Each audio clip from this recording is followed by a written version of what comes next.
Hello everyone, welcome back to GK today. This is Siya Verma. और सबसे पहले मैं आपको बता देना चाहती हूँ कि नुसरत मैम आज लीव पर है। सो आज का जो सेशन है वो मैं कवर करूंगी, कल से मैम फिर से कंटिन्यू करेंगे। सो आज जो हम करने वाले 6 to 7 फरवरी की करंट अफेयर्स रेगुलर बेसिस पे जो आप करते आए हैं। सो सेशन शुरू करते हैं। सो फर्स्ट क्वेश्चन है, which is the first district to register 10,000 new MSMEs? So first district जिसने रजिस्टर करे हैं 10,000 न्यू MSME, कौन है वो? सो आंसर होगा एर्नाकुलम। सो एर्नाकुलम ने हाल ही में रजिस्टर करे हैं 10,000 न्यू MSME। MSME यानी micro small and medium enterprises. कब आया था ये? 2006 में आया था ये। और किसके तहत आया था? तो MSMED एक्ट था 2006 का। उसके अकॉर्डिंग उसके थ्रू अब MSME को एस्टेब्लिश किया गया था। इसका रेगुलेशन कौन करता है? तो इसका रेगुलेशन करता है सिडबी करता है, small industrial development bank of India. और ये आया था 1990 में आया था। अच्छा, MSME के जो हेड है, रिस्पॉन्सिबल पर्सन, वो कौन है? नारायण राणे। नारायण राणे है। और सिडबी के लिए अगर बात करें तो सिडबी के जो चीफ एजेंसी एग्जीक्यूटिव है वो कौन है? शिवा सुब्रमण्यम रमन। सो एर्नाकुलम बन चुका है फर्स्ट डिस्ट्रिक्ट। तथा अच्छा, एमएसएमई की यहाँ पे बात हो रही, तो एमएससी से रिलेटेड जो क्वेश्चन बन सकते हैं जो अभी करंट में रहे हैं वो डिस्कस कर लेते हैं। So, which company, along with SIDBI, launched ranking model for MSMEs to predict their probability of becoming NPA? So, MSME का जो रैंकिंग मॉडल था सिडबी ने लॉन्च किया था, किस कंपनी के साथ किया था? सो आंसर होगा इसका सिविल CIBIL के साथ किया था। And how many jobs were created by startup in India so far? So according to union MSME ministry 8.4 lakh का डेटा रिकॉर्ड किया गया था जॉब्स के लिए। And which state government sign MOU with CFGT MSE to facilitate flow of credit to MSME borrowers. So CGFT MSE stands for Credit Guarantee Fund Trust for Micro and Small Enterprises. So MOU sign किया था इसने किस government के साथ? Meghalaya government के साथ किया था। And national SC ST hub conclave organise MSCME ministry ने किया था। कहाँ पे किया था? कौन सा स्टेट इसका होस्ट था? सो गुजरात था। विच city is the host of sustainable textile summit? So supported by MSME ministry. So sustainable textile summit जो कि प्रेजेंट किया गया था MSME मिनिस्ट्री ने, उसका होस्ट सिटी कौन रहा था? सो न्यू दिल्ली रहा था। And CGT MSE and SIDBI के बीच में जो MOU था उसमें which state sign the MOU? So Assam था। And which Indian city is the host of national defence MSME conclave and exhibition? So Kota ने किया था नेशनल डिफेंस MSME को होस्ट। सो मेजरली यहाँ पे होस्ट सिटी रही है MSME के डिफरेंट प्रोग्राम्स की। आप ये ध्यान रख लीजिएगा। आगे देखते हैं अपन क्वेश्चन की तरफ। सो यहाँ पे बात हो ही रही है एर्नाकुलम यानी केरला की। सो इसके कुछ स्टैटिक पार्ट पे अपन बात कर लेते हैं। केरल जिसकी कैपिटल है थिरुवनंतपुरम, CM यहाँ के पिनाराई विजयन है। अच्छा, केरल का स्टैटिक पार्ट देखिए तो जो यहाँ पर टोटल रामसर साइट्स है वो कितनी है? जो वेटलैंड कैटेगरी है, 3 वेटलैंड है यहाँ पर टोटली। कौन कौन सी है? अष्टामुडी वेटलैंड है, सस्थमकोटा लेक है, एंड वम्बानंत कोल वेटलैंड है। ये मेजरली 3 रामसर साइट आपको केरल में देखने को मिलेगी। अच्छा, यहाँ का एक फेमस बीच है जिसका नाम है कप्पड़ बीच। ये क्यों फेमस है? क्योंकि इंडिया में टोटल 8 ऐसे बीचेस है जिसको मिला हुआ है flag tag blue flag tag मिला हुआ है। कौन देता है? डेनमार्क देता है क्लीनेस्ट बीचेस के लिए। सो इंडिया में टोटल 8 है और उसमें से एक है कप्पड़ बीच जो कि कहाँ पर है? केरल में है। बाकी अगर यहाँ के नेशनल पार्क्स की बात करें तो ओवरऑल 6 नेशनल पार्क आपको केरल के अंदर देखने को मिलेंगे, जिसमें से एक तो आप सभी जानते हैं पेरियार नेशनल पार्क है। इसके अलावा एराविकुलम नेशनल पार्क आपको केरल में देखने को मिल जाएगा। अंशी नहीं, अंशी कर्नाटक में था।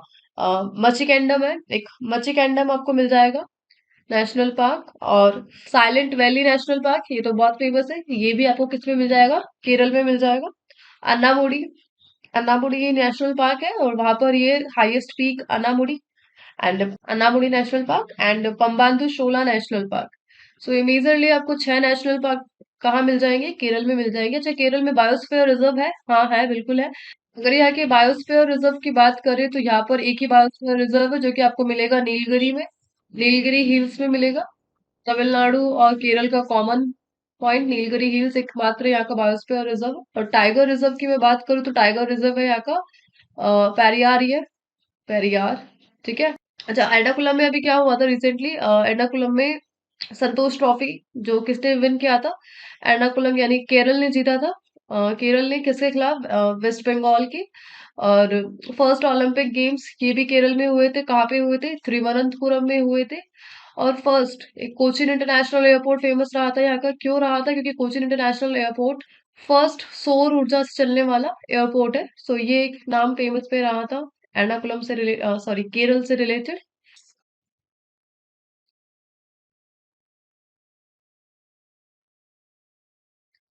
अच्छा, एक बायोस्फीयर रिजर्व और आपको केरल में मिल जाएगा जिसका नाम है अगस्त्यमलाई बायोस्फीयर रिजर्व। सो अगस्त्यमलाई बायोस्फीयर रिजर्व भी आपको कहाँ मिल जाएगा, केरल में मिल जाएगा। इसके साथ ही एक और कौन था, नीलगिरी की पहाड़ियां, ये भी आपको यहाँ पे मिल जाएगा। ठीक है। और टाइगर रिजर्व अपन ने देख ही लिया था, कौन सा था, पेरियार था, जिसके अंदर कौन सा फेमस टेम्पल है, सबरीमाला टेम्पल है। ठीक है। अब देखते हैं next question. So next, which city is the host of the first G20 International Financial Architecture Working Group meeting? So International Financial Architecture Working Group meeting जो G20 का ही पार्ट है, उसका होस्ट सिटी कौन रहा? सो उसका आंसर होगा अ, चंडीगढ़। सो चंडीगढ़ ने host किया है G20 international financial architecture working group meeting. So basically काम क्या है इस ग्रुप का?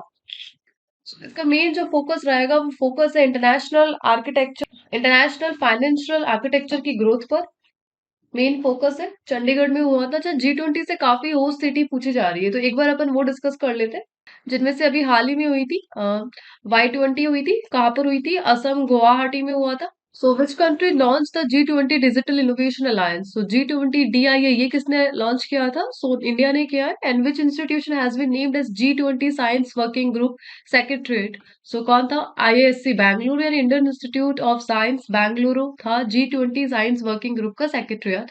And which city is the host of first G20 finance and central bank deputies? So FCBD की जो मीटिंग हुई थी उसको होस्ट किसने किया था? ये एक होस्ट सिटी आ चुकी है, बैंगलुरु ने किया था। And G20 development working group इसका होस्ट सिटी कौन रहा था? तो इसका होस्ट था मुंबई था। एंड B20 इंडिया G20 का जो पार्ट है बिजनेस के लिए, उसके लिए जो चेयरमैन अपॉइंट हुए थे वो कौन थे? एन चंद्रशेखरन। ठीक है। And sherpa meeting in India G20 first with city, so first किस में किया गया था? उदयपुर में किया गया था। And who has been appointed as the coordinator for the G20 summit to be hosted by India 2023? तो 23 में जो G20 समिट होस्ट की जा रही है, उसके लिए जो कोऑर्डिनेटर है उस किसको अपॉइंट किया गया था? सो ये थे हर्षवर्धन श्रृंगला। और इसी के साथ थीम आपको पता ही है G20 की, वासुदेव कुटुंबकम है। इससे पहले इंडोनेशिया होस्ट कर रहा था और अब कौन कर रहा है? इंडिया कर रहा है 2023 के लिए, जिसमें दिसंबर में समिट होने वाली है G20 समिट। ठीक है। आगे देखते हैं अब अगले क्वेश्चन पर। So next, a rare low altitude basalt plateau in the Western Ghats has been discovered in which state? So low altitude come height का बेसाल्ट प्लेटफू जो कि हाल ही में वेस्टर्न घाट्स में मिला है, किस राज्य में उसकी डिस्कवरी हुई है? सो आंसर होगा महाराष्ट्र। सो महाराष्ट्र में मिला है बेसाल्ट प्लेटू वेस्टर्न घाट्स में। किसने डिस्कवर किया है? सो ARI ने किया है, पुणे वेस्ट। इससे हेल्प मिलेगी यानी क्लूज मिलेंगे, like how plants species survive in the variation due to the climate change. So basalt plateau, so ये रिसर्च का पार्ट बन रहा है कि जो प्लांट्स है क्लाइमेट चेंज के दौरान भी वो सरवाइव कर जाते हैं। तो जो वेरिएशंस हो रहे हैं, और वेरिएशन यहाँ पे कौन से वेरिएशन की हम बात कर रहे हैं? क्लाइमेट चेंज वेरिएशन की बात कर रहे हैं। सो क्लाइमेट चेंज वेरिएशन के दौरान प्लांट की स्पीशीज सरवाइव कर जाती है, तो उसकी डिस्कवरी के लिए, उसकी रिसर्च के लिए ये अपने आप में एक बहुत इंपॉर्टेंट रोल निभाएगा। इस तरफ से ये इम्पोर्टेंट है। अच्छा, वेस्टर्न घाट्स की बात हो रही है यहाँ पे। तो जो बेसिकली वेस्टर्न घाट्स है, इसकी एवरेज लेंथ आपसे पूछ ले तो इसकी एवरेज लेंथ है 1600 किलोमीटर है। और जो इसकी एवरेज हाइट अगर बोले तो एवरेज हाइट इसकी 1200 मीटर है। इसका सेकंड नेम अपन इसको बोलते हैं सह्याद्री हिल्स। सह्याद्री हिल्स के नाम से भी इसको जाना जाता है। और सेकंड लार्जेस्ट हिल है ये, इंडिया का पर्वत बोल सकते हैं अपन इसको। अच्छा, वेस्टर्न घाट्स का जो एक्सटेंशन है कहाँ से कहाँ तक है? सो इसका एक्सटेंशन है, यानी अगर रेंज की बात करें तो सतपुड़ा रेंज से कन्याकुमारी तक है, सतपुड़ा रेंज। इसकी कुछ हाईएस्ट पीक की बात कर लेते हैं। सो ओवरऑल जो वेस्टर्न घाट की हाईएस्ट पीक है वो कौन है? अनामुडी है, जो कि कहाँ पर है? केरल में है, हाईएस्ट पीक है। और इसी के साथ हिमालय को छोड़कर, यानी हिमालय को छोड़ के बात करें तो इंडिया की सबसे हाईएस्ट पीक कौन है? अनामुडी है। और साउथ इंडिया की भी कौन है? अनामुडी है। महाराष्ट्र में अगर बात हो रही है तो महाराष्ट्र में जो वेस्टर्न घाट है उसमें एक हील है जो कि है कुल्लू सुबोई। कुल्लू सुबोई, जो कि जिसको कहा जाता है महाराष्ट्र का एवरेस्ट। तो कुल्लू सुबोई को कहा जाता है महाराष्ट्र का एवरेस्ट। इसके अलावा जो महाबलेश्वर है वो भी आपको कहाँ मिलेगा? महाराष्ट्र में मिलेगा। अच्छा, साउथ सह्याद्री यानी साउथ वेस्टर्न घाट्स की जो सबसे हाईएस्ट पीक है वो कौन सी है? तो वो है कुद्रेमुख। कुद्रेमुख है, जो कि कहाँ पे मिलेगा? कर्नाटक में मिलेगा। इसके साथ ब्रह्मागिरी माउंट जो हिल्स है वो भी आपको कहाँ पे मिलेगी? साउथ सह्याद्री में मिलेगी। और एक चीज और है कि वेस्टर्न घाट्स का नॉर्थ साइड यानी नॉर्थ वेस्टर्न घाट्स और साउथ वेस्टर्न घाट्स, सो इनको जो क्रॉस करता है, कट करता है, वो कौन है? 16 डिग्री लैटिट्यूड। ठीक है, सो 16 डिग्री लैटिट्यूड है जो नॉर्थ वेस्टर्न घाट्स और साउथ वेस्टर्न घाट्स को अलग करता है। कहाँ से निकलता है? ये गोवा से निकलता है। और इसका जो एक्सटेंशन है वो सतपुड़ा रेंज से है कन्याकुमारी तक। ठीक है, आगे बढ़ते हैं। नेक्स्ट है, on January 30 India paid homage to father of the nation Mahatma Gandhi on his विच डेथ एनिवर्सरी। सो 30 जनवरी को, जिसको हम शहीद दिवस बोलते हैं, इंडिया ने पे करा है homage to the father of the nation Mahatma Gandhi. और उनकी ये जो डेथ एनिवर्सरी थी, तो कितने साल पूछ रहा है आपसे? तो 75th डेथ एनिवर्सरी थी ये father of the nation Mahatma Gandhi ji की। 30 जनवरी, जिसको माटियार डे भी बोलते हैं, माटियार डे, शहीद दिवस, हर साल मनाया जाता है ये। अच्छा, नेशनल फादर महात्मा गांधी की लाइफ से रिलेटेड कुछ इवेंट्स की बात करें तो उनमें मेजरली एक 1924 में हुआ था, कांग्रेस के जो अधिवेशन हुए थे उसमें बेलगाम अधिवेशन में उसका हेड कौन था? तो महात्मा गांधी थे, एमएच, जिन्होंने लीड किया था 1924 के बेलगाम अधिवेशन को। इसके अलावा 1919 जिसमें हुआ था Amritsar massacre under General Dyer, British troops. 1906 में गांधी जी का फर्स्ट सत्याग्रह हुआ था। और इंडिया कब आए थे गांधी जी? तो 1915 में वो रिटर्न हुए थे। 1915 में ही इन्हें मिली थी केसरे इन हिंद की उपाधि। 1916 में इन्होंने एस्टेब्लिश किया था साबरमती आश्रम, गुजरात में। चंपारण, अब की अगर अपन बात करें, चंपारण सत्याग्रह ये हुआ था 1917 में हुआ था।